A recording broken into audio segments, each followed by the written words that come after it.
Muy bien, jóvenes, buenas tardes.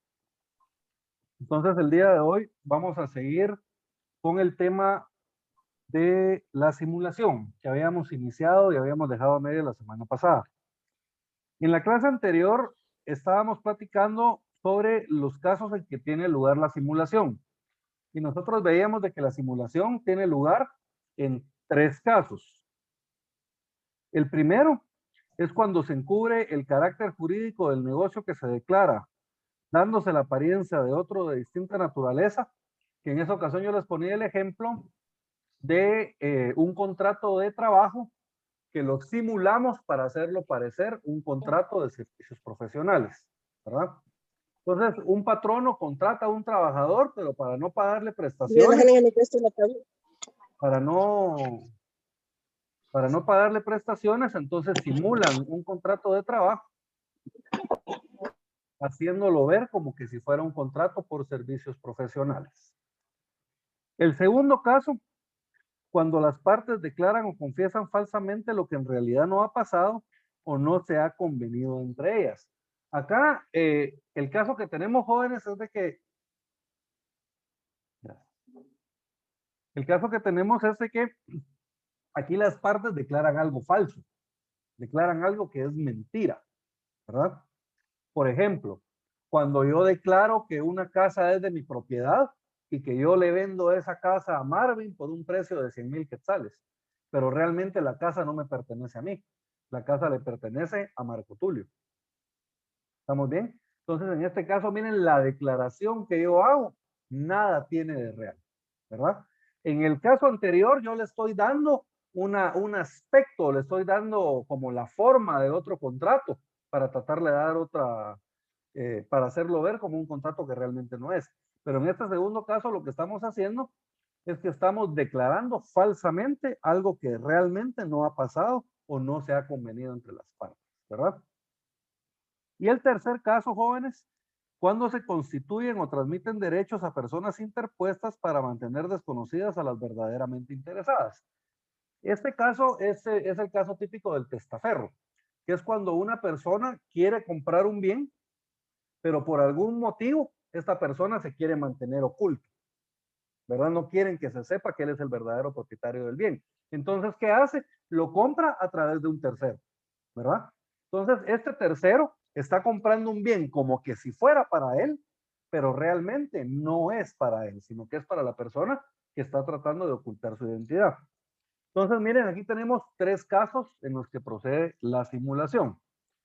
Cuando se encubre el carácter del negocio que se declara, dándole la apariencia de otro de distinta naturaleza. Cuando las partes declaran o confiesan falsamente lo que en realidad no ha pasado o no se ha convenido entre ellas. Y cuando se constituyen o transmiten derechos a personas interpuestas para mantener desconocidas a las verdaderamente interesadas. Entonces, hasta ahí habíamos llegado en la última clase que tuvimos el lunes pasado. Ahora bien, cuando hablamos de simulación, jóvenes, tenemos dos clases de simulación. Tenemos una simulación absoluta y tenemos una simulación relativa. ¿Estamos bien? Esto lo tenemos en el artículo 1285 del Código Civil. Ahorita se los puse en el chat. 1285 del Código Civil. Aquí se establece cuáles son las dos clases de simulación que existen. Entonces vamos a leer el artículo y luego ustedes mismos van a determinar de las tres que vimos cuáles son relativas y cuáles son absolutas. ¿Estamos bien? Por favor, Carol, leamos el artículo 1285. Está bien. Dice, la simulación es absoluta cuando la declaración de voluntad nada tiene de real y es relativa cuando a un negocio jurídico se le da una falsa apariencia que oculta su verdadero carácter. Entonces, miren, tenemos dos casos. Establece, la simulación es absoluta cuando la declaración de voluntad nada tiene de real. Es falso lo que se dijo. Y la relativa establece cuando Cuando a un negocio jurídico se le da una falsa apariencia que oculta su verdadero carácter. Entonces, en estos casos va a ser relativa. La diferencia entre la absoluta y la relativa, jóvenes, son los efectos que van a surtir cada una de ellas. Pero vamos primero a identificar cuáles son relativas y cuáles son absolutas. La número 1. Cuando se encubre el carácter jurídico del negocio que se declara, dándose la apariencia de otro de distinta naturaleza. Esta, jóvenes, ¿será absoluta o será relativa? ¿Es relativa, licenciado? Esta es relativa. ¿Por qué? Porque aquí le estamos dando una falsa apariencia a un contrato, ¿verdad? Para hacerlo ver como un negocio jurídico distinto, ¿verdad? Oculta su verdadero carácter. Por eso es que esta es relativa. Vamos con la segunda. Entonces, ahí a la primera, por favor, anótenle ahí a un ladito, a la par del número 1, relativa, en grande. Segundo, cuando las partes declaran o confiesan falsamente lo que en realidad no ha pasado o no se ha convenido entre ellas. ¿Esta, joven, es absoluta o relativa? Para mí, absoluta, Ali. Absoluta. Ahí sí que absolutamente absoluta, ¿verdad, jóvenes? Esta es absoluta porque aquí la declaración nada tiene de real, ¿verdad? En este caso la declaración nada tiene de real. Y ahora la tercera. Cuando se constituyen o transmiten derechos a personas interpuestas para mantener desconocidas a las verdaderamente interesadas. ¿Cuál será esta, joven? Absoluta también, licenciado, por el testaferro. Esa es relativa. Absoluta, Relativa, los licenciado. testaferros. Aquí tenemos dos. Aquí sí estamos divididos, ¿va, jóvenes? Bien, fíjense pues, esta es relativa. ¿Por qué es relativa? Porque aquí lo que estamos haciendo es ocultando el verdadero carácter. Estamos manteniendo escondida a la persona verdaderamente interesada, ¿verdad? Mientras que otra que supuestamente es la titular, realmente no lo es, ¿verdad? Entonces acá, esta también es relativa. Ahora, ¿cuáles son los efectos? ¿Verdad, jóvenes? Primera y tercera relativas y la segunda absoluta. Ahora, lo importante realmente de estos jóvenes es saber cuáles son los efectos del negocio jurídico. Fíjense pues, en el 1286, por favor, Marco Tulio. 1286. Artículo 1286. La simulación absoluta no produce ningún efecto jurídico.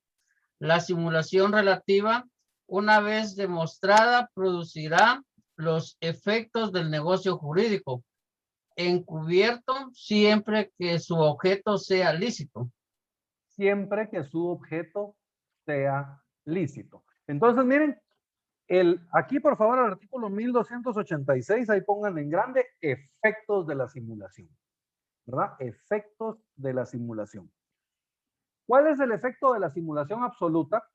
La simulación absoluta lo que establece es que como acá la declaración nada tiene de real, entonces la ley establece que el efecto de esta clase de simulación es que no nace a la vida jurídica, o sea, no causa ningún efecto legal.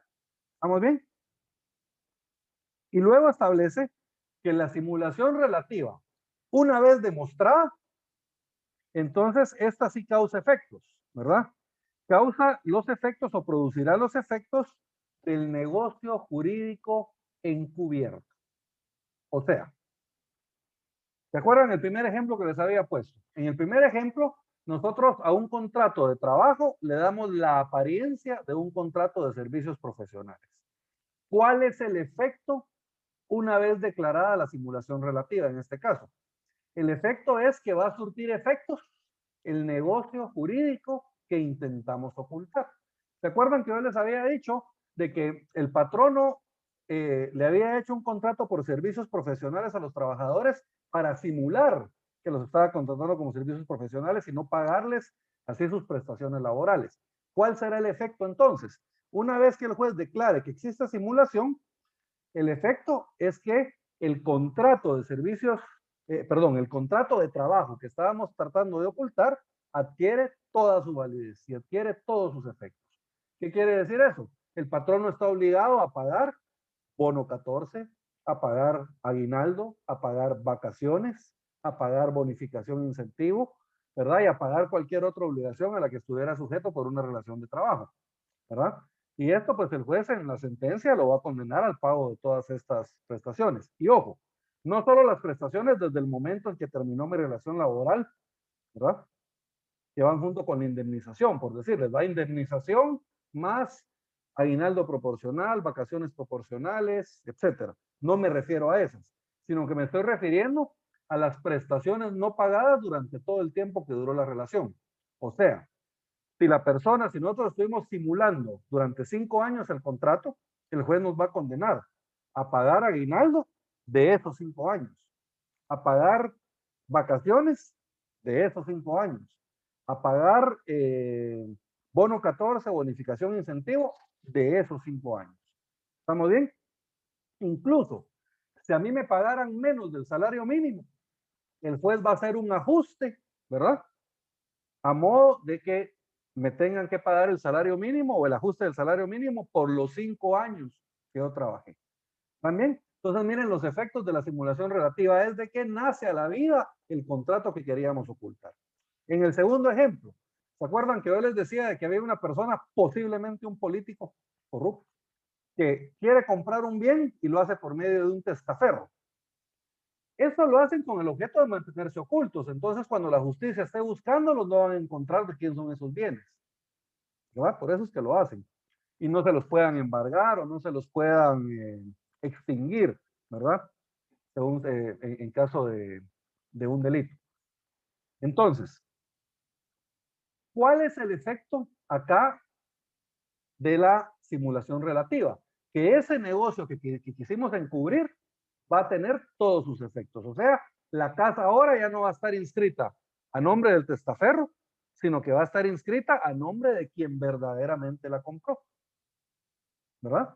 Y como consecuencia, entonces ya se la podemos embargar. Ya podemos probar que la casa es de él y que no tenía suficiente dinero para comprarla, por ejemplo, ¿verdad? Entonces, ahí es la importancia, digamos, de la simulación relativa, que surte efectos el negocio que intentamos ocultar o que intentamos mantener oculto. Esto obviamente al momento de ser declarada. Y la simulación absoluta, jóvenes, esta no produce ningún efecto. O sea, no nace a la vida jurídica, dicho negocio, ¿verdad?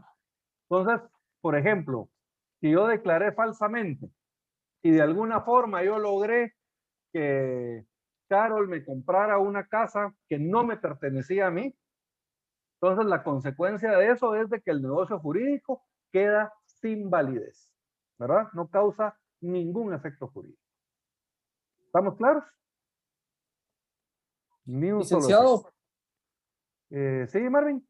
en el caso de que usted mencionaba, digamos, cuando se determina que hay una simulación relativa en el tercer caso, por testaferro, tiene que haber, por ejemplo, el juez determina que sí hubo una simulación, ¿verdad? Tiene que haber un procedimiento para que el testaferro devuelva el bien o el bien pase a nombre del que realmente es el propietario. No, O esto solo, debería de ser en la resolución judicial. En la vaya, sentencia, el juez debería de ordenar que se inscriba como efecto de la declaración de la simulación relativa. El juez ordena que se inscriba el bien a nombre de quien verdaderamente es el propietario, ¿verdad? ok, muy bien, gracias. Así es. Muy bien. Y obviamente, jóvenes, hay una parte bien importante aquí al final que establece la simulación relativa una vez demostrada producirá los efectos del negocio jurídico encubierto, coma, que aquí viene lo importante, siempre que su objeto sea lícito. ¿Estamos bien? Si el objeto es ilícito, entonces obviamente no pueden hacer a la vida jurídica porque su objeto no es lícito, ¿verdad? ¿Se acuerdan cuáles eran los requisitos del negocio jurídico que vimos el día de la primera clase?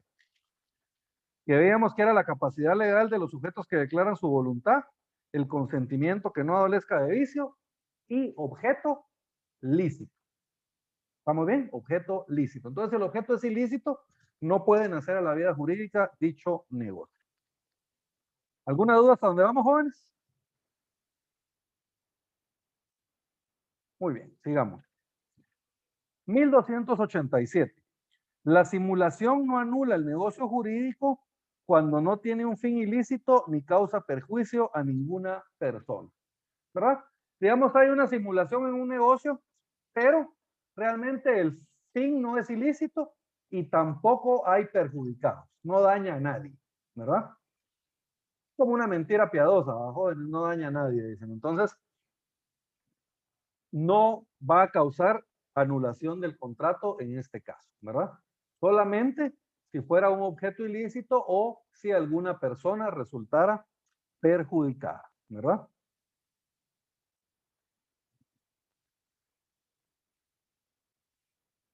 Tener la luz, jóvenes, porque ya no miro nada. Bien, artículo 1288.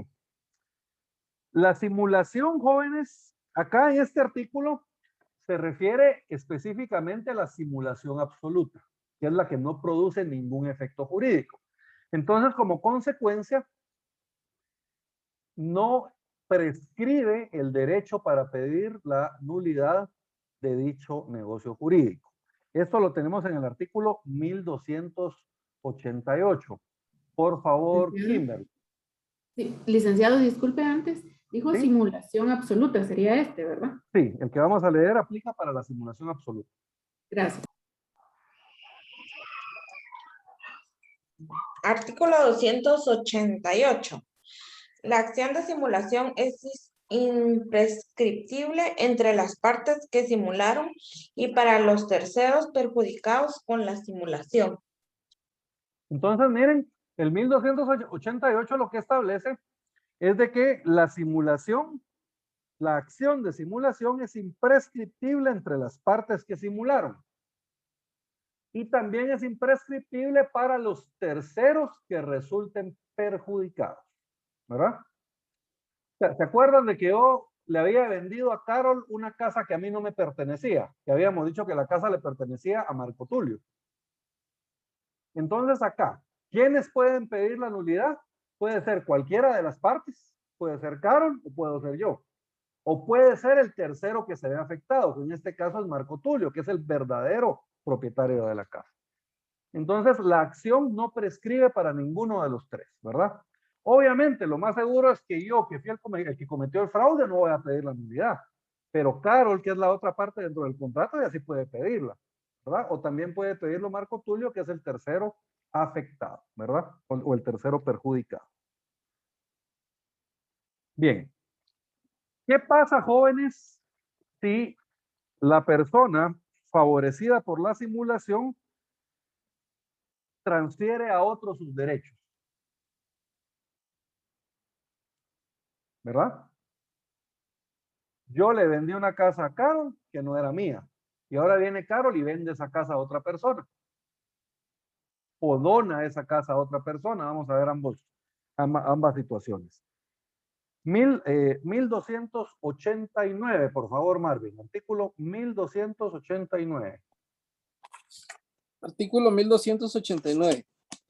Si la persona favorecida por la simulación ha transferido a otros sus derechos, la acción contra el tercero solo será admisible si la transmisión tuvo lugar a título gratuito. Si la transmisión se operó a título oneroso, la revocación solo será posible si el subadquiriente obró con mala fe. Bien. Entonces, fíjense. ¿Qué pasa si la persona que se vio beneficiada por la simulación le pasa el bien a otra persona? Bueno, depende cómo se lo pase. Si la persona, digamos, le pasa el bien por medio de una donación, le regala el bien, ¿bien? Una donación pura y simple, este es un negocio jurídico gratuito. Entonces, el negocio, ¿verdad? El negocio jurídico puede revocarse. ¿Por qué?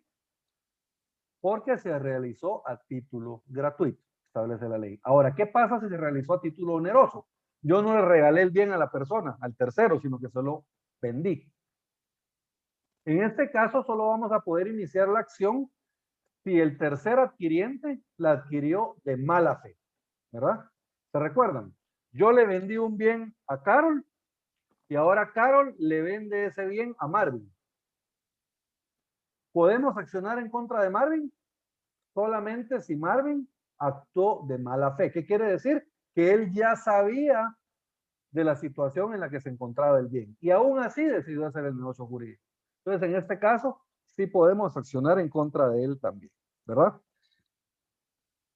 ¿Estamos bien? Solo si el subadquiriente obró de mala fe.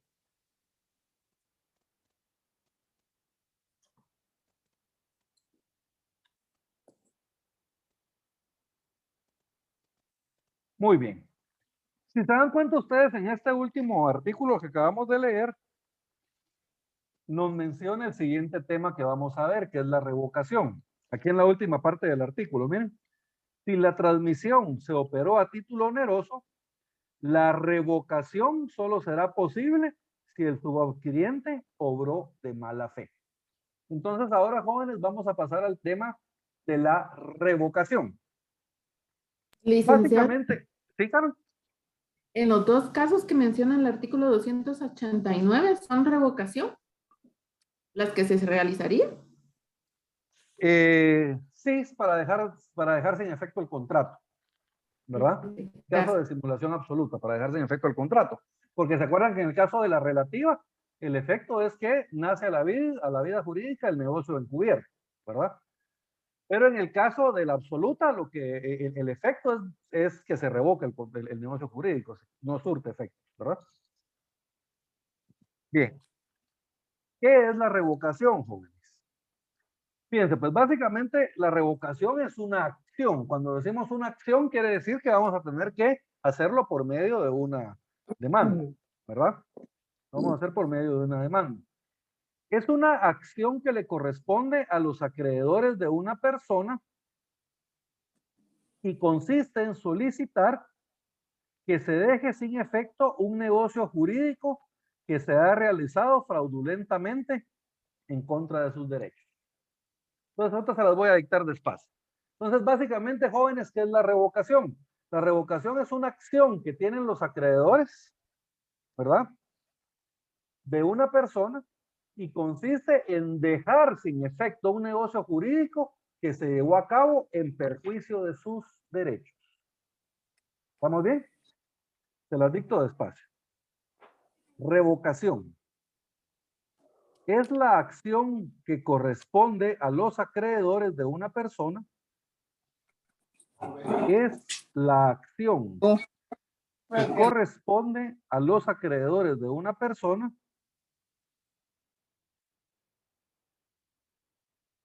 es la acción que le corresponde a los acreedores de una persona y consiste en solicitar que se deje sin efecto y consiste en solicitar que se deje sin efecto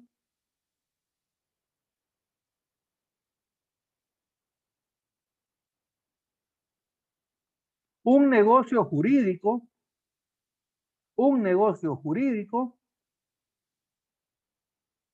que en su perjuicio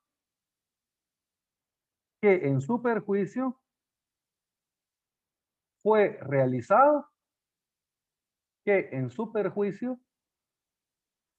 realizado fraudulentamente por el deudor. Fue realizado fraudulentamente por el deudor. Ahora bien, ¿por qué razón vamos a pedir que se lleve a cabo una revocación? Fíjense pues, el artículo 1290 establece: todo acreedor puede pedir la revocación de los negocios celebrados por el deudor en perjuicio o fraude de sus derechos. Solo los acreedores cuyos créditos sean anteriores al negocio impugnado pueden ejercitar la acción revocatoria. Entonces, miren, la revocación, la acción que utilizamos para hacer valer la revocación se llama acción revocatoria. Y en la doctrina, jóvenes, también se le llama acción pauliana. Se los voy a anotar. Acción pauliana. Esta Este tema me trae recuerdos a mí porque cuando yo estaba estudiando para mis privados, me dice el licenciado Osvaldo Castellanos, que era quien nos estaba dando el curso en ese momento, y me dice, a ver Willy, ¿por qué se llama acción pauliana? Entonces vengo yo no sabía, ¿va? Ustedes sí. Digo, bueno, voy a tirar el batazo al aire a ver si le pego, ¿va? Digo yo, porque el primero que realizó una acción pauliana fue Paulo, le dije. Perfecto, bien contestado. Entonces luego explica él, ¿verdad? De que se llama acción pauliana porque el primer juez que declaró una acción de este tipo, una acción revocatoria, era un juez romano que se llamaba Paulo. Y entonces de ahí que la acción se le conoce como acción pauliana, porque el juez Paulo fue el primero en dictar una sentencia que contenía una acción revocatoria, ¿verdad? Entonces, si algún día les preguntaran cómo se le conoce en la doctrina de la acción revocatoria, se llama acción pauliana, en honor al juez Paulo. Entonces, fíjense pues, aquí estamos hablando de un acreedor. Supongamos, yo soy el acreedor y Carol es mi deudora. ¿Estamos bien? Disculpen que la ponga de ejemplo siempre, Carol, pero usted es la primera que me aparece en la pantalla aquí a la par mía. Y Marco No Tulio tenga al otro pena, lado, entonces licenciado. por eso los pongo a los dos. Bien, entonces fíjense pues, yo soy acreedor de Carol. Digamos, yo le presté a Carol 100,000 quetzales, sin garantía, ¿verdad? Un mutuo puro y simple, ¿verdad? Entonces, yo le presté 100,000 quetzales y ella se comprometió que en un plazo de un año me iba a pagar los 100,000 quetzales más el 2% de interés anual, ¿verdad? Por darles un ejemplo. Pero resulta de que Carol tiene un bien y ahora ella se da cuenta de que no me va a poder seguir pagando. Va a entrar en mora. Entonces ella piensa, bueno, para que Willy no me embargue el bien, yo lo que voy a hacer es que le voy a donar mi bien a una mi hermana, ¿verdad? Le voy a pasar el bien a una mi hermana. ¿Estamos bien? ¿Con qué objeto? Con el objeto de que yo, el acreedor, no se lo pueda embargar cuando ella me deje de pagar. ¿Estamos bien? Entonces, ¿qué es lo que pasa acá? Cuando ella me deja de pagar y yo la demando, me doy cuenta de que el bien que ella tenía, la casa que yo sabía que ella tenía, ya no la tiene. Ahora le pertenece a otra persona. ¿Estamos bien? Entonces, yo como acreedor tengo derecho de pedirle al juez que aplique una acción pauliana, una acción de revocación o una acción revocatoria. ¿Para qué? Para dejar sin efecto ese negocio jurídico. El negocio jurídico por medio del cual Carol le vendió a Marvin en mi perjuicio. ¿Estamos bien? Entonces, cuando yo logro probar ante el juez que fui defraudado para no poder embargar un bien a Carol, entonces el juez va a dictar una sentencia dejando sin efecto ese negocio jurídico. Entonces, como ya no surte efectos ese negocio jurídico, el bien que tenía Marvin ahora regresa a Carol.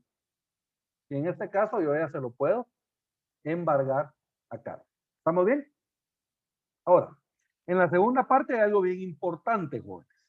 Establece, solo los acreedores cuyos créditos sean anteriores al negocio impugnado pueden ejercitar la acción revocatoria. O sea, ¿se recuerdan el ejemplo que yo les ponía? Yo le presté dinero a Carol y después de que yo le presté dinero a Carol, ella, en fraude del acreedor, que soy yo, le traspasa el bien a Marvin. Ahora, ¿qué pasa si Carol, digamos, le hubiera vendido el bien a Marvin en enero de 2021? Y en marzo de 2021 yo le presto los 100,000 quetzales. ¿Podría aplicar yo la acción revocatoria acá? No. En este caso no. ¿Por qué? Porque el negocio jurídico que yo pretendo revocar es anterior a mi crédito. Para que proceda la acción revocatoria, mi crédito tiene que ser anterior al negocio jurídico que yo quiero revocar. ¿Quedó claro esto, jóvenes? Sí, licenciado. Perfecto.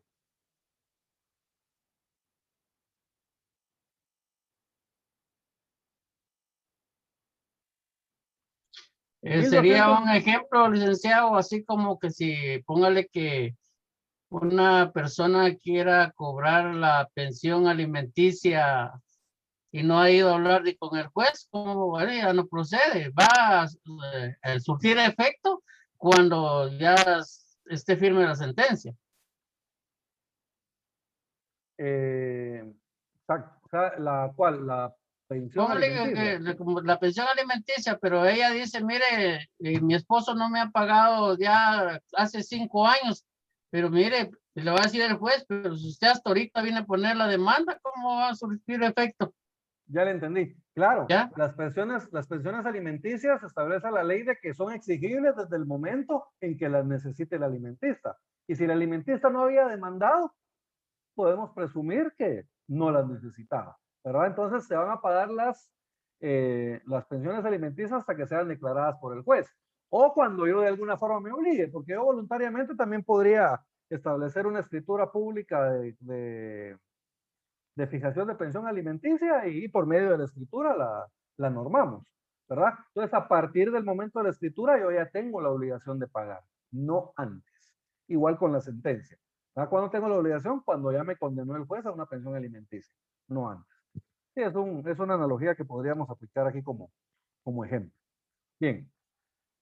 En el artículo 1291, jóvenes, este regula los negocios de disposición a título gratuito realizados por el deudor insolvente o reducido a la insolvencia a consecuencia de dichos negocios pueden ser revocados a instancia de los acreedores.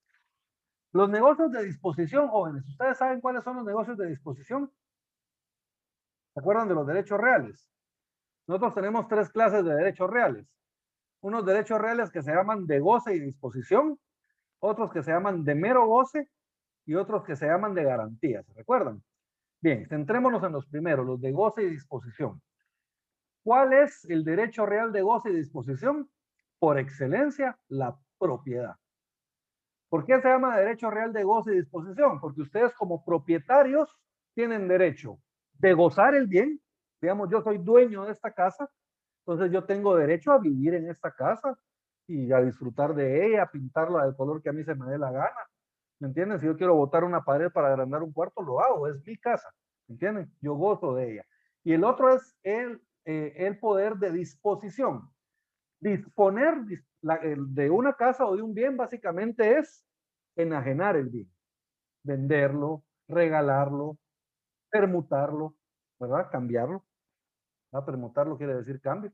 Entonces, eso es disponer de un bien, ¿verdad? Cuando yo transmito la propiedad de un bien a otra persona. Y también cuando yo grabo el bien. Cuando yo estoy grabando el bien, también estoy utilizando mi derecho de disposición. Pero centrémonos ahorita en la transmisión del bien, ¿verdad?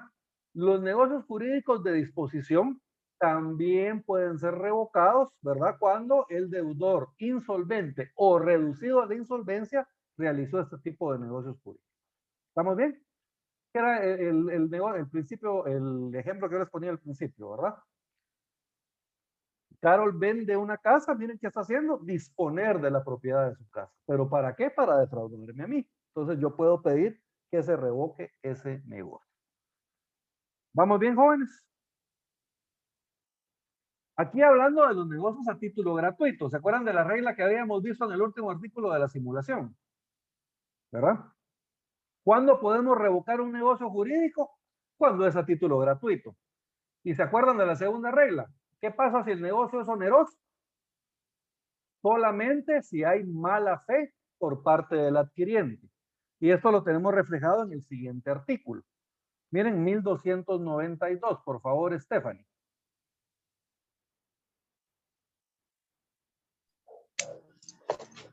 Artículo 1292. Si el negocio fuere oneroso, la revocación solo tendrá lugar cuando haya mala fe de parte del deudor y del adquiriente. ¿Estamos bien? Miren, entonces va a ser revocable el negocio oneroso, pero cuando haya mala fe, tanto de parte del deudor como de parte del adquiriente. Del deudor siempre va a haber mala fe, ¿verdad? Él lo está haciendo para no pagar. Pero si nosotros probamos de que también hubo mala fe por parte del adquiriente, entonces en ese caso sí podemos revocar un negocio jurídico condicional. Perdón, un negocio jurídico que se ha hecho en mi perjuicio.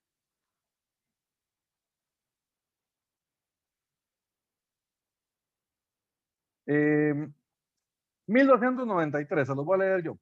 La revocación puede tener lugar tanto en los negocios en que el deudor enajena bienes que efectivamente posee, como en aquellos en que renuncia a derechos constituidos a su favor y cuyo goce no fuera exclusivamente personal, ¿verdad? Entonces, el primer caso, jóvenes, aquí lo que establece es de que aplica la revocación en la enajenación de bienes, ¿verdad? Ciertos, en bienes que efectivamente yo poseo. Como les decía, por ejemplo, esta casa. Esta casa es una casa que existe y que yo tengo actualmente en mi poder. Pero también existe la revocación cuando yo renuncio a un derecho que yo pueda tener. Supongamos, a mí me dejan una herencia y yo renuncio a la herencia para no pagarle a mi acreedor.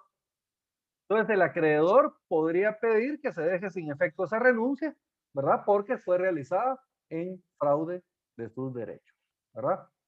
O por ejemplo, yo tengo un usufructo a mi favor. El usufructo no me lo pueden embargar, pero lo que sí me pueden embargar son los frutos del usufructo, ¿verdad? Porque se acuerdan, en el usufructo yo gozo el bien como que si fuera mío.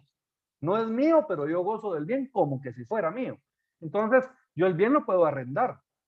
Las rentas que son jóvenes, frutos, ¿va? Esas rentas sí me las podrían embargar.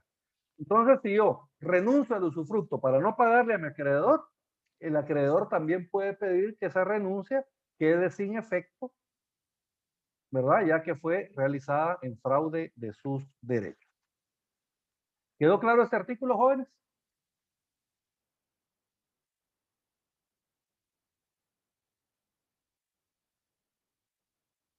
La acción revocatoria, jóvenes, se debe de seguir siempre a instancia del acreedor. Primera regla. Siempre se debe realizar a instancia del acreedor. ¿Qué quiere decir? El juez no lo puede hacer de oficio. O no puede venir un tercero a pedirle al juez que deje sin efecto ese negocio jurídico. Sino que quien lo debe de hacer es el acreedor que se ve afectado. Ahora bien, aquí viene otra regla muy importante. Solamente va a aplicar la revocación en favor de los acreedores que hayan solicitado la acción. Y hay más acreedores. Si ellos no solicitaron la acción, a ellos no los va a beneficiar. Esto lo tenemos en el segundo párrafo del 1294. Se los voy a leer completo. 1294. La acción revocatoria debe seguirse a instancia del acreedor. ¿Verdad? 1294. Pero estoy poniendo todos aquí en el chat. La acción revocatoria debe seguirse a instancia del acreedor. La revocación solo será declarada en interés de los acreedores que la hubiesen pedido y hasta el importe de sus créditos, ¿verdad? O sea, solamente va a beneficiar a las personas a los acreedores que lo solicitaron. Si hay más acreedores, si ellos no lo solicitaron, entonces en cuanto a ellos no se va a aplicar la revocación.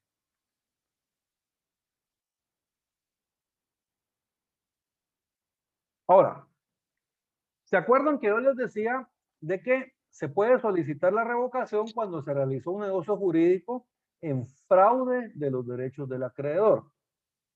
Ahora, ¿qué pasa, por ejemplo? ¿Se acuerdan el ejemplo? Carol me debía a mí 100,000 quetzales y ella vende el bien después del crédito, por supuesto. Vende el bien. Pero con el dinero de la venta compra otro bien. ¿Estamos bien? Entonces, en este caso, no procede la revocación. ¿Por qué? Porque ella ahí no está defraudando mis derechos. Es cierto, ella vende el bien que yo pude haber embargado para cobrarle, pero con ese dinero compra otro bien que está ahí disponible para que yo lo pueda embargar en caso de que ella incumpla con su obligación. Entonces, Si el deudor inmediatamente compra otro bien o garantiza la obligación, porque se acuerdan que yo les dije al principio de que aquí no había una garantía específica. Entonces, en este caso, no procede la revocación. Miren, 1295, por favor, Mauro José.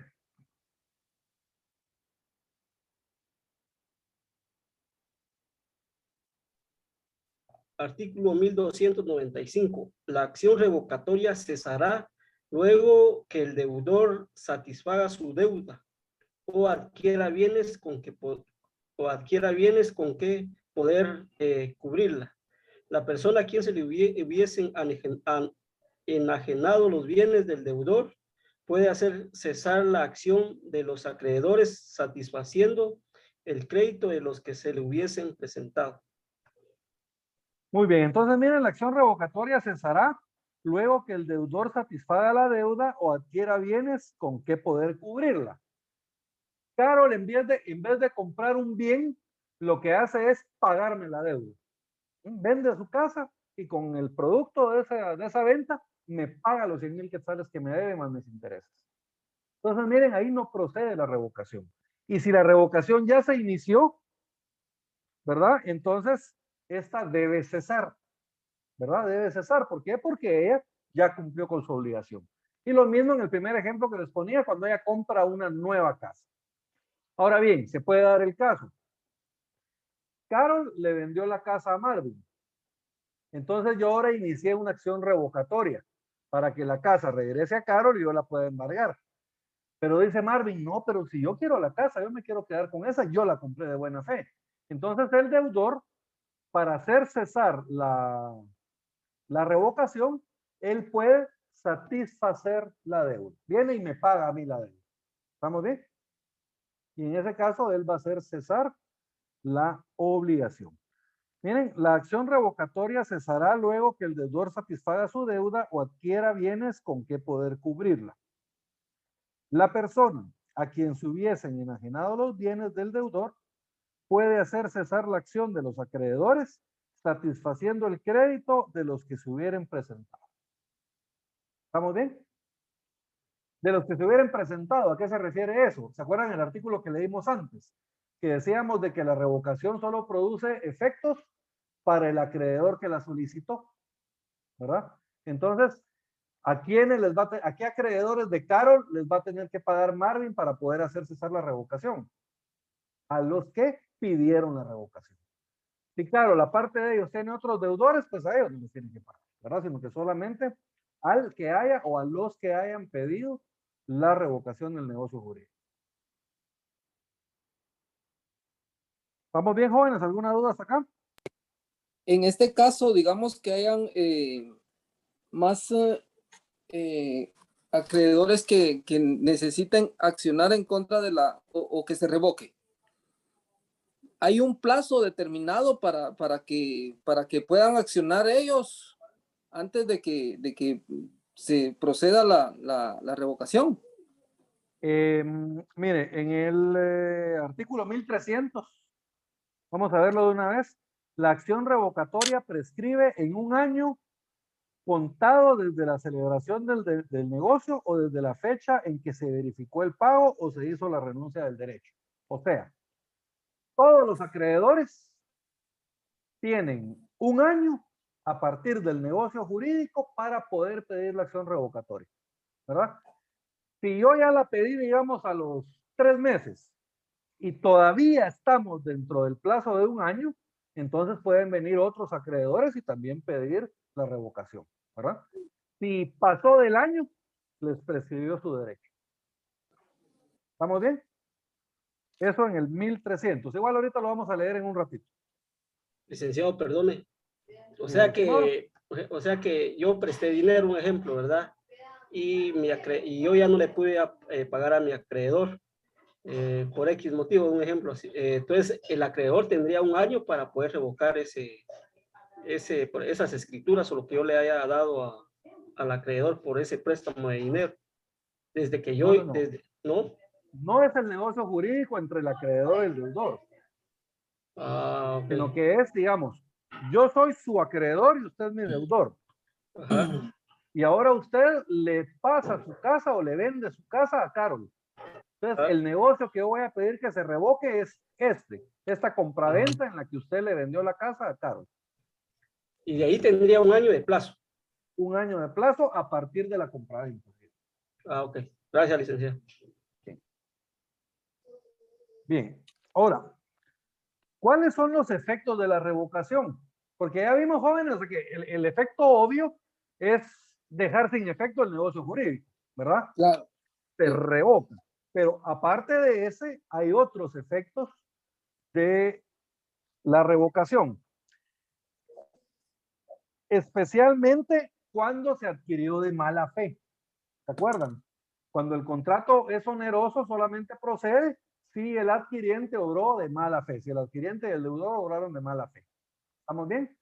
Entonces, ¿cuál es el efecto de esa revocación cuando hubo mala fe por parte del acreedor, por parte del adquiriente, perdón? Y ahorita van a ver este efecto súper importante. 1296, por favor, Carla.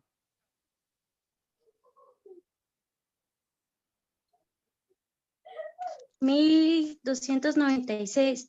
Revocado el negocio fraudulento del deudor, los bienes se devolverán por el que los adquirió de mala fe, como todos los frutos o indemnizaciones de daños y perjuicios, cuando la restitución de dichos bienes no fuere posible.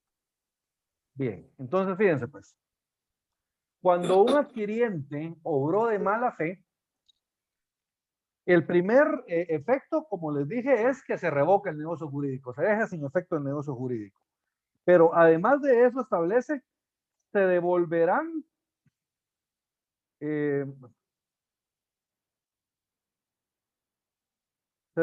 por el que los haya adquirido, por el que los adquirió de mala fe, como todos sus frutos. O sea, no solo tengo que devolver el bien, sino que también tengo que devolver los frutos que ese bien produjo. Les voy a poner un ejemplo. Si yo compré un bien fraudulentamente, ¿verdad? De mala fe, y ese bien yo lo puse en alquiler y yo cobraba 2,000 quetzales mensuales de arrendamiento. Al año, jóvenes, son 24,000 quetzales. En 5 años, ¿cuánto es, jóvenes? 24,000 por 5.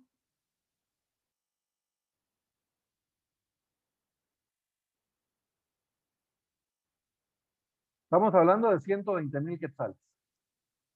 Entonces, esos 120,000 quetzales de rentas que cobró el adquiriente de mala fe, los tiene que devolver también.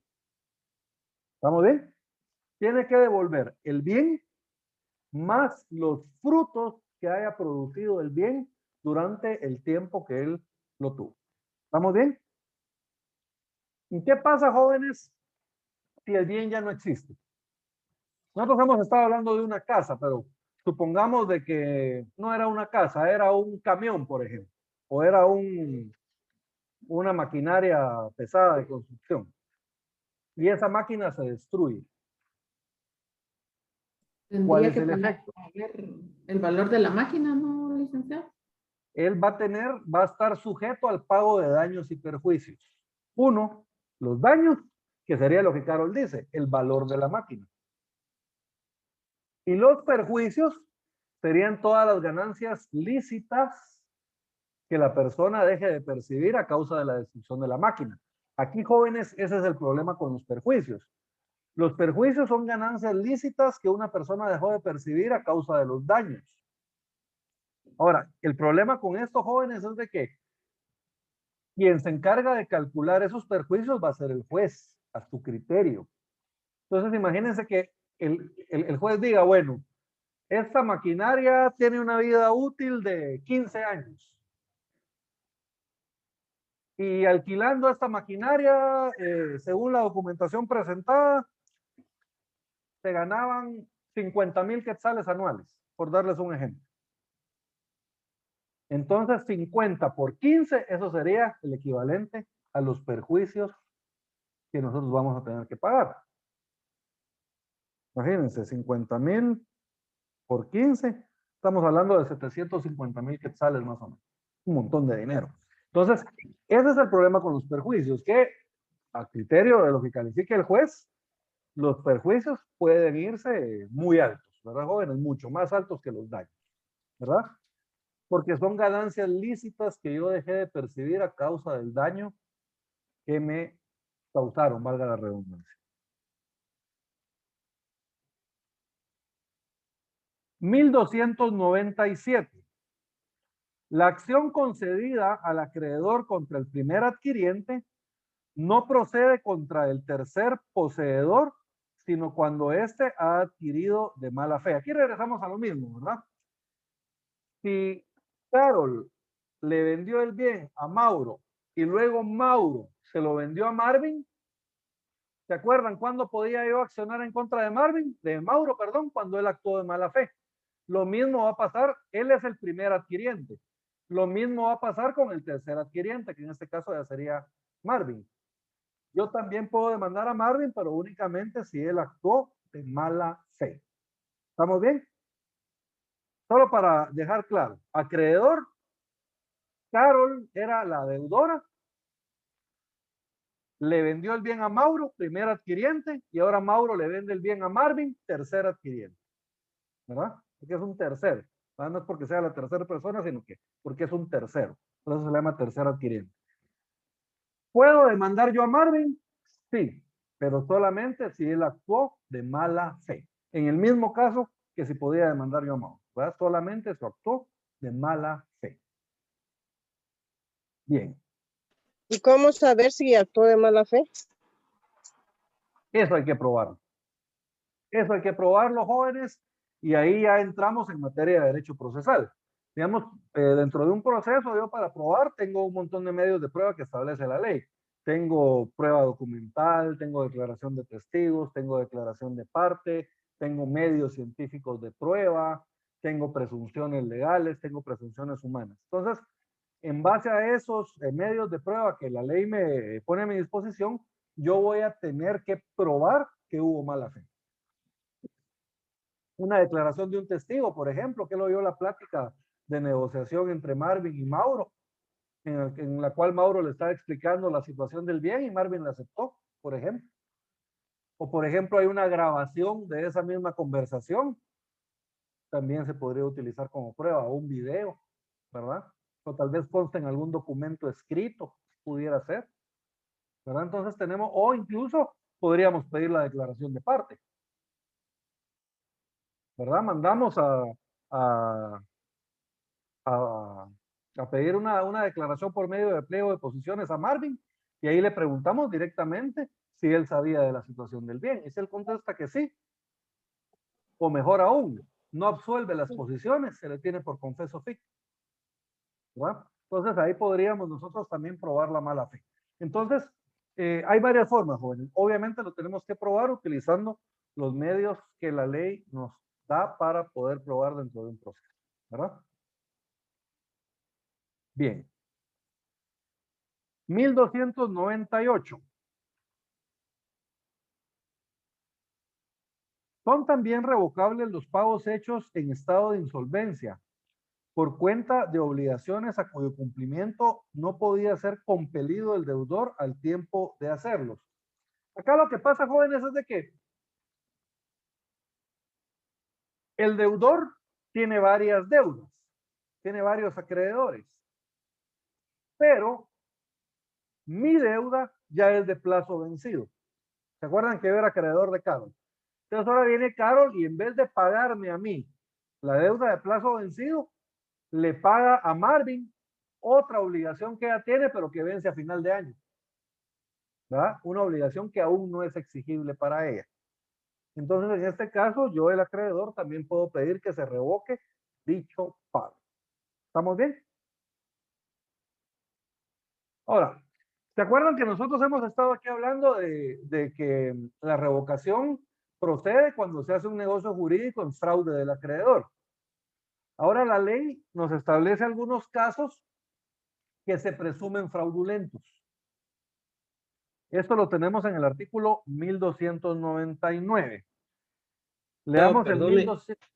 Sí, Mauro. Perdón, Eli, sería usted tan amable, perdón, es que no le logré comprender bien ese artículo 1298, por favor. Ok. ¿Podría explicarme el ejemplo? Gracias. Fíjese, pues dice, son revocables los pagos hechos en estado de insolvencia. En estado de insolvencia es cuando a mí ya se me venció el plazo y yo no pagué. Digamos, yo tenía para pagar hasta fin de mes y hoy ya estamos al día 2 y yo no he pagado. Aquí yo ya estoy en estado de insolvencia, ¿verdad? No he pagado.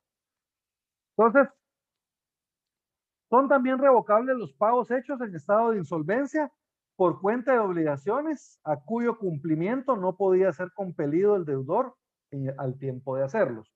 ¿Qué quiere decir esto? Lo que les decía yo. Carol tiene 5 obligaciones, una conmigo y 4 con otros 4 acreedores. Pero de las 5 obligaciones, solamente la mía está vencida. ¿Estamos bien? Como ya venció, ella ya está obligada a pagar. Y tiene otras 4 que aún no han vencido. Todavía no está obligado a pagarlas hasta fin de año que venzan. Entonces viene Carol y para no pagarme a mí, lo que hace es que le paga a una de estas deudas que aún no está vencida. ¿Estamos bien? Entonces en este caso yo puedo pedir que ese pago se revoque, se deje sin efecto. ¿Para qué? Para que yo pueda embargar ese dinero. ¿Estamos bien? Gracias, licenciado, sí, le entendí bien. Gracias. Perfecto. Entonces, fíjense pues. Se presumen fraudulentos, 1299. Leamos, por favor, el numeral 1 del 1299. Esmeralda.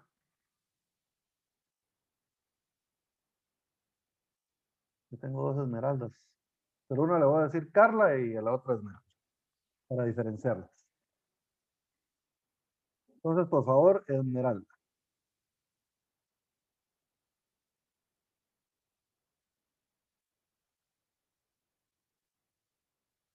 Andrea. Por favor, el numeral 1 de 1299. Hola, licenciado. Fíjese que con gusto se lo leería, pero voy manejando para mi casa y no puedo leérselo. Disculpe. Perfecto. Entonces lo leo yo, no tengan pena. Gracias, licenciado. Muy bien. Los pagos anticipados hechos por el deudor concursado o declarado en quiebra dentro de los 10 días anteriores a la fecha fijada para la cesación de pagos. Hay pago anticipado en el descuento de pagarés o facturas a cargo del fallido y en que se verifique mediante renuncia del plazo estipulado a favor del deudor. Bien. Acá, jóvenes, establece deudor concursado o declarado en quiebra. La quiebra es un procedimiento por medio del cual una persona declara de que todos sus negocios se le acabaron, digamos, que ya no puede seguirlos y no puede pagarle a sus acreedores y no tiene bienes para pagar. Se declara en quiebra. No tiene para cubrir las deudas, ¿verdad? Y el concurso, jóvenes, aquí se refiere a 2 instituciones, a 2 ejecuciones colectivas que establece el Código Procesal Civil y Mercantil. Uno es el concurso voluntario de acreedores y el otro se llama concurso necesario de acreedores. Les voy a explicar así rapidito. Hay un deudor que tiene bienes, pero tiene tantas deudas que todas esas deudas en su conjunto ya sobrepasaron la capacidad de pago de él. O sea, él ya no va a poder cumplir con los pagos. Entonces, fíjense pues, acá hay 2 opciones. Una la puede iniciar el deudor o la otra la pueden iniciar los acreedores. La primera, la que inicia el deudor, se llama concurso voluntario. ¿Por qué? Porque el deudor voluntariamente pone a disposición sus bienes de los acreedores. Y el otro se llama concurso necesario. En este son los acreedores los que piden que se realice el concurso para poder recuperar algo de sus deudas. Entonces se los voy a explicar así. Yo tengo bienes por 1,000,000 de quetzales, pero tengo deudas que dentro de mis 5 deudores ascienden a 5,000,000 de quetzales. Entonces, mediante el concurso voluntario, yo lo que hago es decirles, miren, señores deudores, yo no les puedo pagar. Yo voy a poner a su disposición mis bienes para que ustedes ya sea los vendan o los administren y con eso se paguen la deuda. Si venden los bienes que valen 1.000.000 de quetzales, obviamente no va a alcanzar para cubrir los 5. Entonces la idea es de que ese 1.000.000 de quetzales se reparta proporcionalmente entre mis deudores, proporcional a la deuda que cada uno de ellos tiene. A ninguno le voy a poder satisfacer totalmente la deuda, ¿verdad? O sea, ninguno va a recibir su pago completo, pero es mejor recibir una parte del pago que no recibir nada, ¿verdad, jóvenes? Y la consecuencia de esto es que extingue la obligación para mí. ¿Quedó claro esto? Yo les doy mis bienes, no les va a alcanzar, pero ellos se pagan parte de su deuda y extingue la obligación con respecto al deudor, ¿verdad? Estos dos procesos son similares. La principal diferencia está en quién la solicita, ¿verdad? Cuando el Licenciado, concurso lo solicita el deudor, concurso voluntario, y Claro. cuando lo solicita el acreedor o los acreedores, concurso necesario. ¿Sí, Mauro? quiere decir que cuando es un concurso voluntario, por ejemplo, según el ejemplo que usted nos dio de la persona que debía 5 millones y Ajá. tenía 5 acreedores, entonces él ahí sí que voluntariamente inicia el proceso. Esos otros 4 millones en el ejemplo, eso ya no los tendría que pagar porque fue un concurso voluntario. O bien Exacto, todo. ahí se extingue la obligación. Igual si es un concurso necesario, ¿verdad? Ah. El concurso necesario es lo mismo, solo que es pedido por los acreedores, ¿verdad? Y el objeto es que se cubra parte de la deuda con los bienes del deudor y extinguir la obligación en cuanto al resto, ¿verdad? Gracias, gracias. Es un tipo de ejecución colectiva. Entonces, ¿cuándo hay fraude? Dice, los pagos anticipados hechos por el deudor concursado o declarado en quiebra dentro de los 10 días anteriores a la fecha fijada para la cesación de pagos. Supongamos de que declaran el día de hoy, 2 de agosto de 2021, como la fecha de cesación de pagos. Pero yo dentro de los 10 días anteriores a hoy realicé pagos. Esos pagos se presumen fraudulentos. Porque miren, digamos, cuando a mí me establecen el día para la cesación de pagos, quiere decir de que yo en esos 10 días anteriores yo ya estaba dentro del proceso del concurso. Yo ya estaba concursado dentro de ese plazo de 10 días. Entonces, por eso es que se presume fraudulento. ¿Estamos bien? Segundo caso donde hay fraude. Todo gravamen que dentro del propio término de 10 días se constituya sobre los bienes del fallido por deudas contraídas en el mismo término o con anterioridad. Dentro de ese mismo plazo de 10 días anteriores al día de la fijación para el cese de los pagos, yo adquiero nuevas deudas y gravo bienes de mi propiedad para garantizar esas deudas. ¿Ustedes creen de que eso podría afectar a los acreedores que me están concursando? Claro que sí, ¿verdad? Claro que sí, porque yo bienes que voy supuestamente a poner a disposición de ellos para que los ejecuten, ahora resulta que yo los grabo, los hipoteco a favor de otra persona, ¿verdad? Entonces, garantizo una deuda nueva. Entonces, eso también se presume fraudulento. Tercero, las enajenaciones a título oneroso o gravámenes constituidos sobre bienes realizados por las personas contra las cuales se hubiera pronunciado antes sentencia condenatoria en relación a tales bienes. Acá a mí me condenan a pagar con determinados bienes. Y yo en vez de pagar, lo que hago es que le vendo los bienes a otra persona. O grabo los bienes, los hipoteco. A pesar de que hay una sentencia que me ordena a mí pagar con esos bienes. Entonces, eso también se presume fraudulento. Cuarto. Acá, jóvenes, hay algunos códigos que tienen un error, como el mío. Me dicen ustedes si contiene ese error o no su código. En el cuarto, mi código dice, las enajenaciones hechas por el fallecido. ¿Quién lo tiene así? Va, quien tenga la palabra fallecido, por favor, corríjanlo y pónganle fallido, no fallecido, porque el fallecido ya no puede vender sus bienes, ¿verdad? Aquí si vemos el contexto del artículo se refiere al fallido. ¿Quién es el fallido, jóvenes? En la doctrina así se le conoce a la persona declarada en quiebra, ¿verdad? ¿Quién es un fallido? Un declarado en quiebra. ¿Estamos bien? Entonces miren las enajenaciones hechas por el fallido. ¿Quiénes lo tienen como fallido? Usted sí lo tiene bien, ¿verdad, Mauro? Entonces miren las enajenaciones hechas por el fallido, declarado en quiebra, o concursado después del día fijado para la cesación de pagos o dentro de los 10 días que le han precedido. ¿Verdad? Parecido al caso, al primer caso, solo que en el primer caso eran pagos. Aquí es enajenación, ¿verdad? Miren, las enajenaciones hechas por el fallido concursado después del día fijado para la cesación de pagos. O sea, a mí me fijan como día de cesación de pagos hoy y yo el día de mañana o pasado mañana vendo un bien. Eso se presume fraudulento. ¿Estamos bien? Y si lo hago dentro de los 10 días anteriores al día de la fijación de la cesación de pagos, también se presume fraudulento. Esto lo van a entender un poquito mejor cuando vean ya los concursos, ¿verdad, jóvenes? Cuando eso tendría que ser allá como por Procesal Civil 2.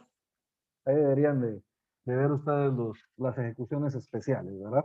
Y ahí van a ver los concursos. Pero a grandes rasgos es lo que les acabo de explicar, ¿verdad? Un concurso real y un concurso voluntario y un necesario. Perdón. Y en el 1300, jóvenes, el artículo que habíamos leído, la acción revocatoria prescribe en un año contado desde la fecha del negocio o desde la fecha en que se verificó el pago o se hizo la renuncia del derecho. Entonces, miren, ¿en cuánto prescribe la acción de revocación? En un año. Y una pregunta importante, jóvenes. ¿Cuál va a ser la vía procesal que vamos a utilizar para la acción revocatoria?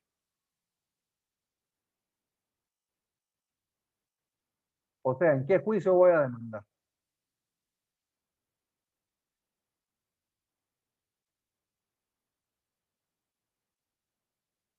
Les voy a dar una clave.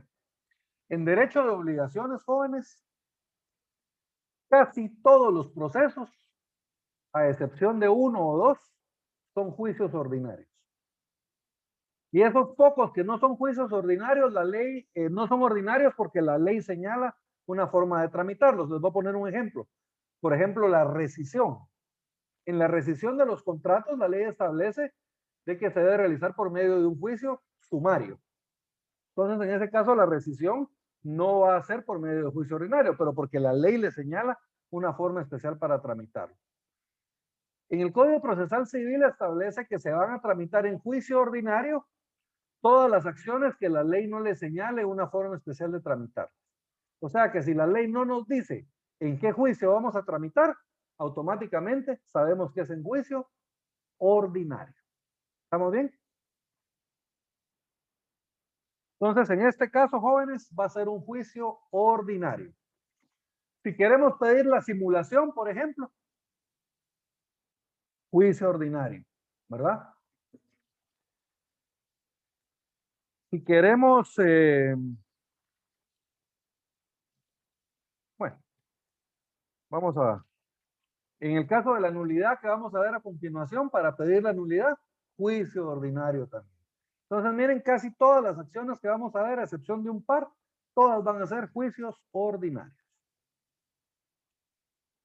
Bien.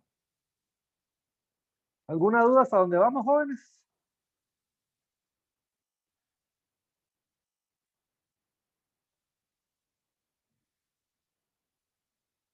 Qué rápido se pasó esta clase, jóvenes. Yo creí que teníamos más tiempo, pero nos van quedando 15 minutos. Bien. La nulidad.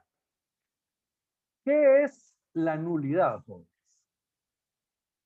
La nulidad, perdón, es la ineficacia de un negocio jurídico por carecer de los requisitos esenciales para su validez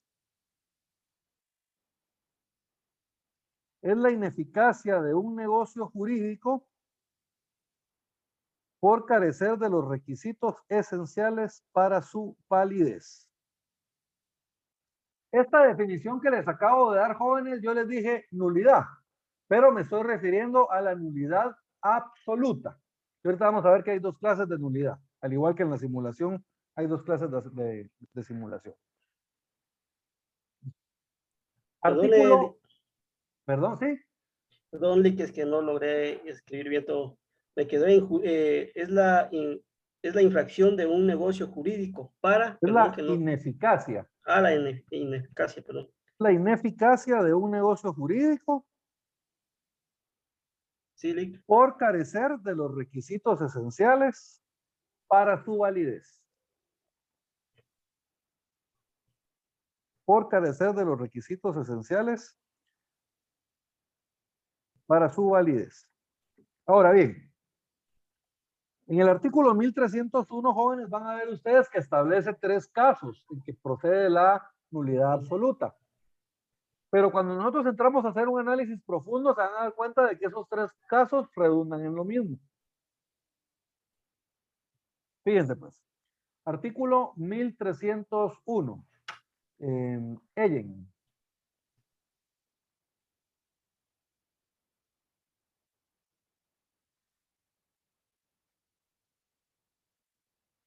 Mauro, por favor.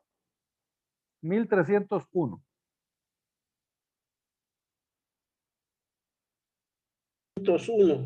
Dice, hay nulidad absoluta en un negocio jurídico cuando su objeto sea contrario al orden público o contrario a leyes prohibitivas expresas y por la ausencia o no concurrencia de los requisitos esenciales para su existencia. Los Bien. negocios que... Muy bien. Termine si quiere, termine, Mauro. Muy bien. Los negocios que adolecen de nulidad absoluta no producen efecto ni son revalidables por confirmación. Bien. Vamos por partes. En este artículo también hay un error, jóvenes. Ahorita se los voy a señalar. Pero Mauro lo leyó bien, él sí lo tiene bien en su código. Establecen. Hay nulidad absoluta en un negocio jurídico. 1. Cuando su objeto sea contrario al orden público. Ahí pónganle un número 1, por favor. Cuando su objeto sea contrario al orden público. ¿Qué es el orden público, jóvenes? ¿Sí, Ellen?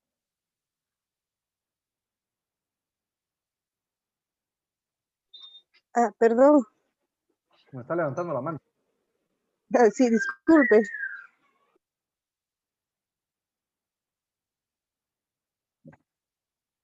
Entonces, miren, 1, cuando su objeto sea contrario al orden público. ¿Qué es el orden público, jóvenes? A ver, ¿quién recuerda qué es el orden público?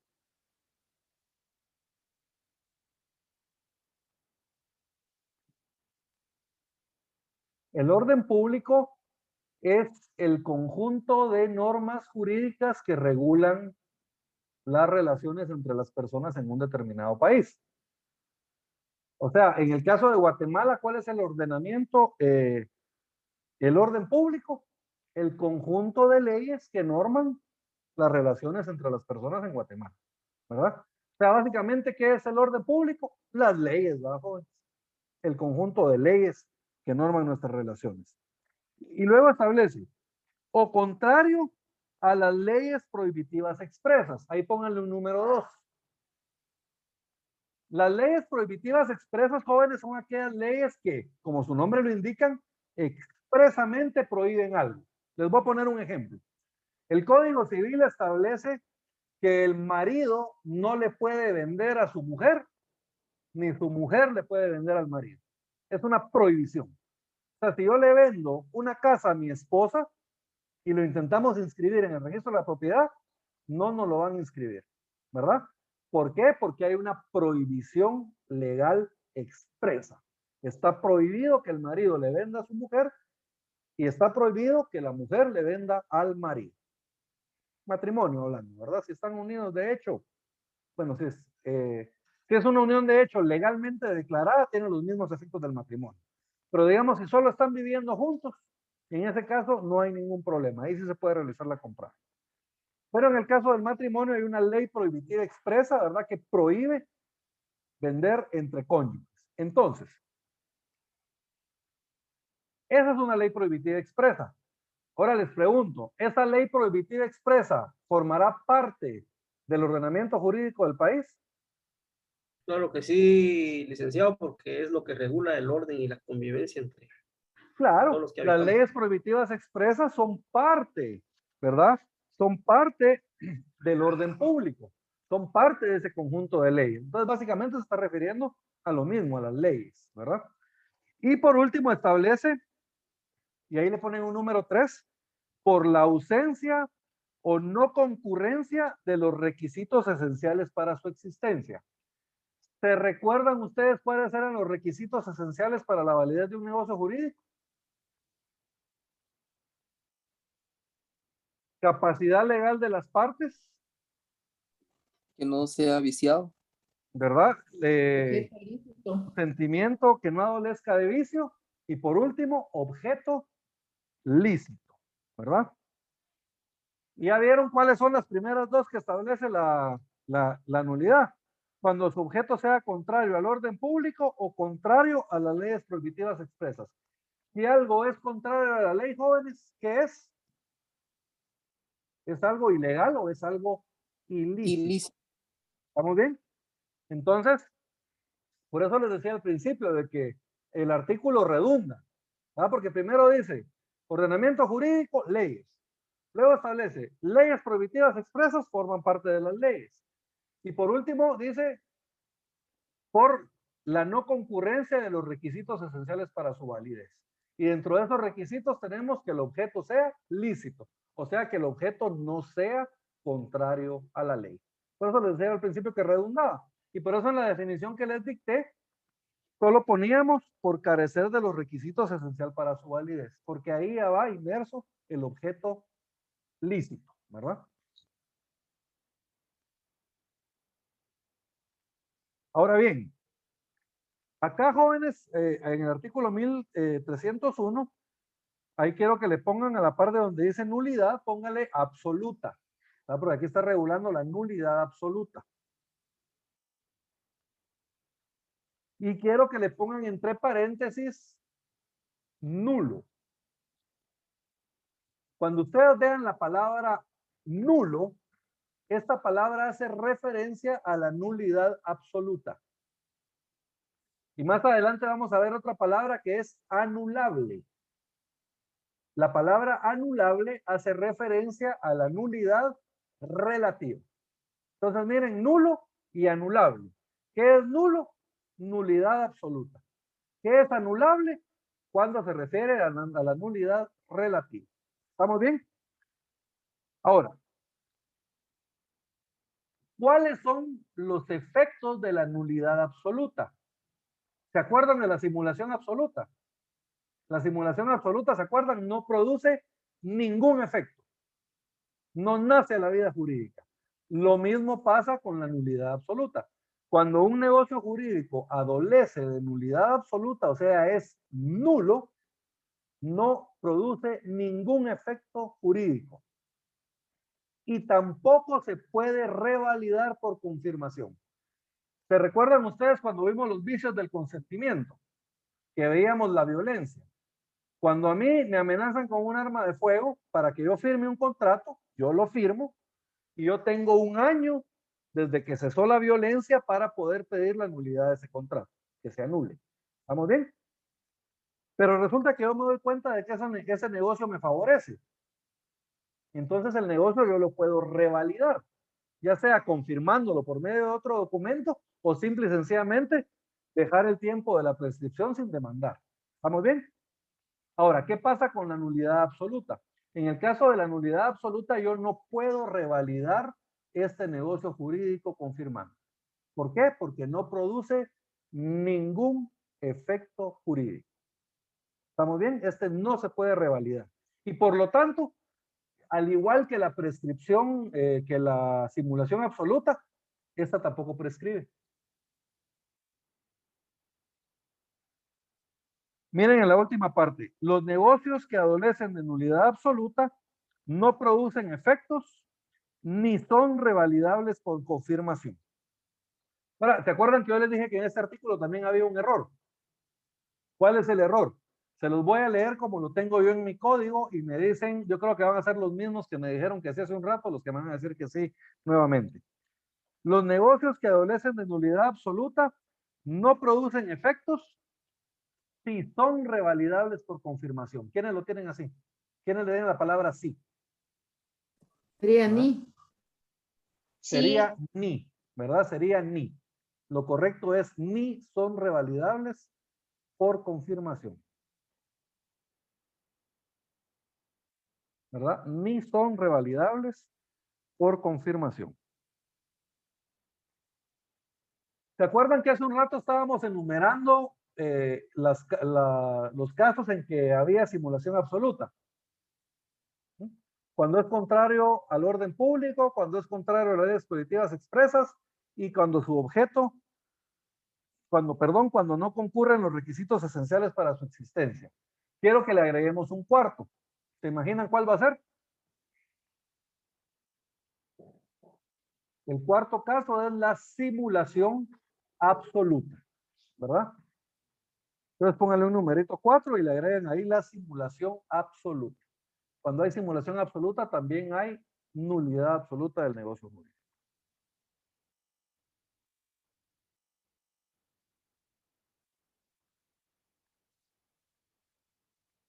Perdón, licenciado, simulación absoluta, le ponemos en el número 4. Sí, simulación absoluta. Esa también causa nulidad absoluta. Bien. En el artículo 1302, el juez puede declarar de oficio la nulidad. Esto en civil va a ser muy poco común, ¿va, jóvenes? Porque en civil todo es rogado. Todo se lo tenemos que pedir al juez. Pero supongamos que el juez dentro de un proceso, él se da cuenta de que existe nulidad absoluta en un negocio jurídico, él podría declarar la nulidad de oficio, ¿verdad? Como les digo, esto va a ser muy poco común, pero puede hacerse. Miren, la nulidad puede ser declarada de oficio por el juez cuando resulte manifiesta. Y ahora, ¿quiénes la pueden alegar? Pues básicamente la puede alegar la persona que tenga interés. ¿Quién va a tener interés? Pues alguien que se vea afectado por el negocio jurídico, ¿verdad, jóvenes? Alguien que tenga interés, o también lo puede pedir la Procuraduría General de la Nación. Sus códigos dicen Ministerio Público, ¿verdad? Pero ahora debemos de leer Procuraduría General de la Nación. Solo permítanme ver una cosa, jóvenes.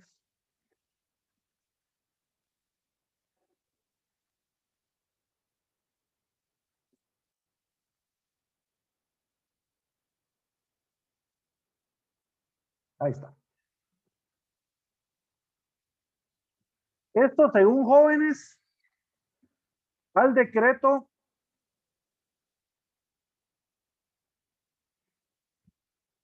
25-97. Entonces, ahí donde dice Ministerio Público, por favor pónganle PGN o Procuraduría General de la Nación y pónganle ver decreto 25-97. Básicamente, jóvenes, este decreto 25-97 lo que establece es de que en todas las leyes, a excepción de las leyes en materia penal, procesal penal, ejecución y en materia de amparo, solo en esos 4 casos no. De ahí en todas las demás leyes que ustedes ven, cuando lean Ministerio Público, deben entender Procuraduría General de la Nación. ¿Estamos bien?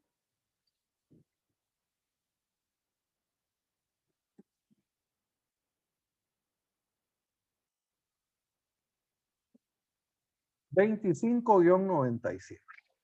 Muy bien, jóvenes. Vamos a dejar ahí el día de hoy. Terminamos lo que es la nulidad absoluta. En la siguiente clase vamos a seguir con lo que es la nulidad relativa. Vamos a ver los casos en que procede la nulidad relativa y también cuáles son sus efectos. Y básicamente vamos a aprender a diferenciarla también de la absoluta. ¿Estamos bien? ¿Alguna duda, jóvenes, hasta donde llegamos el día de hoy? No, licenciado. Perfecto. Estuvo interesante la clase. Qué bueno que les gustó. Entonces, jóvenes, vamos a dejarlo el día de hoy hasta acá. Y para mí va a ser un gusto volver a estar el otro lunes con ustedes. Les deseo una feliz semana y ahí estudian bastante. Gracias, licenciado. Gracias, Lick. Feliz noche, licenciado. Jóvenes, feliz noche, que les vaya bien.